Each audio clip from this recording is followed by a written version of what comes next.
Bonjour à tous et bienvenue dans ce nouvel épisode de la sagesse des Écritures. Je suis très heureux de vous retrouver une nouvelle fois cette semaine pour aujourd'hui vous partager un épisode de la vie du peuple des Philistins qu'on peut retrouver dans 1 Samuel chapitre 6. Donc dans cet épisode, les Philistins avaient pris l'arche de l'alliance qui appartenait au peuple d'Israël, les Philistins au cours d'une guerre.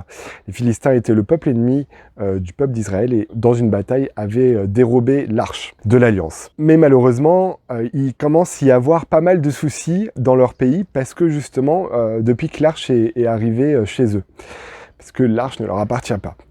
Et donc, ils tiennent conseil avec leurs prêtres et leurs devins, et ils leur demandent qu'est-ce qu'on doit faire. Et leurs prêtres leur disent, il faut aller rendre l'arche au peuple d'Israël. Dieu a puni les Égyptiens parce qu'ils avaient essayé de faire la guerre à Israël. Nous, c'est la même chose, il faut arrêter les bêtises, il faut aller rendre l'arche, et comme ça, ça va bien se passer. Et les prêtres du peuple des Philistins donnent un signe intéressant au peuple. Il leur dit, au verset 9, « Suivez-la du regard », donc l'arche. « Si elle monte par le chemin de sa frontière vers Beth-Shemesh, c'est l'Éternel qui nous a fait ce grand mal. Sinon, nous saurons que ce n'est pas sa main qui nous a frappés, mais que cela nous est arrivé par hasard. » Donc le signe que les prêtres donnent au peuple, c'est que si l'arche repart du coup en direction du peuple israélite par un chemin précis. En fait, ils ont construit un petit attelage avec 2 vaches. Et donc, les prêtres ont dit, on met l'arche là-dessus et puis on laisse les vaches partir. Et on regarde où elles vont. Et si ça va vers Beth-Shemesh, si je prononce à peu près bien, ce sera un signe que c'était le peuple, que Dieu nous a punis et que c'était vraiment l'arche qui a porté tous les malheurs dans notre peuple. Et si l'arche part autre part, en fait, c'était du hasard et puis voilà, on n'a juste pas eu de chance, quoi. Donc, c'est ce qu'ils font. Ils construisent la petite charrette, ils mettent avec les 2 vaches, ils mettent l'arche dessus et ils font partir les vaches. Et donc on peut lire au verset 12. « Les vaches prirent directement le chemin de Beth-Shemesh. Elles suivirent toujours la même route en mugissant et elles ne se détournèrent ni à droite ni à gauche. Les princes des Philistins allèrent derrière elles jusqu'à la frontière de Beth-Shemesh. » Hop, on a la réponse. Les vaches, elles ont pris la route de Beth-Shemesh et elles n'ont pas fait de détour.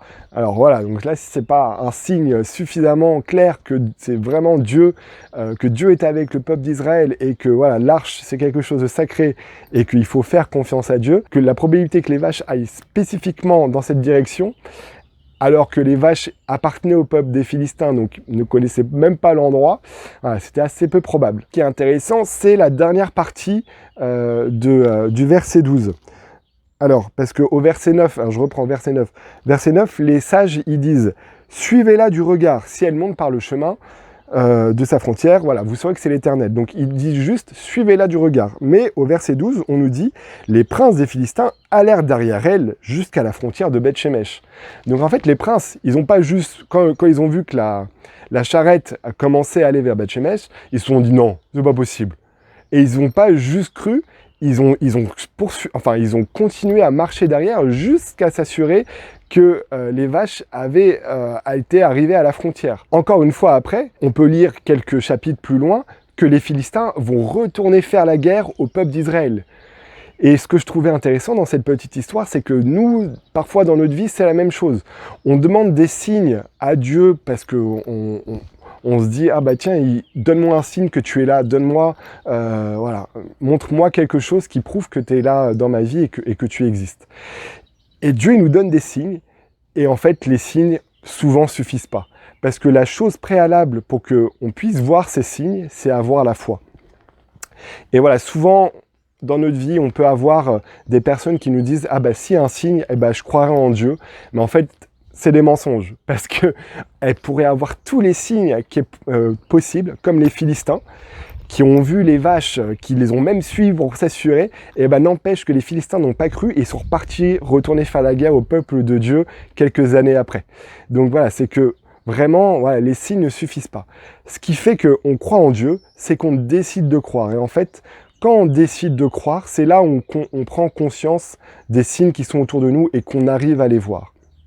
Donc c'est ce que je nous invite à faire dans notre vie. Si parfois on doute un petit peu et que on demande des signes à Dieu, rappelons-nous de cette petite histoire.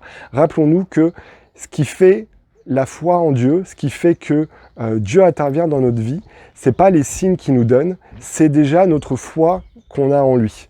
Et si on fait le premier pas vers lui, et ben c'est après qu'on pourra voir les signes et qu'on verra la main de Dieu dans notre vie. Voilà, donc j'espère que cette petite vidéo vous a plu. N'hésitez pas encore une fois à la partager avec les personnes qui pourront en avoir besoin. Et sur ce, je vous souhaite une très bonne semaine et je vous dis à la semaine prochaine pour plus de sagesse grâce à Jésus-Christ.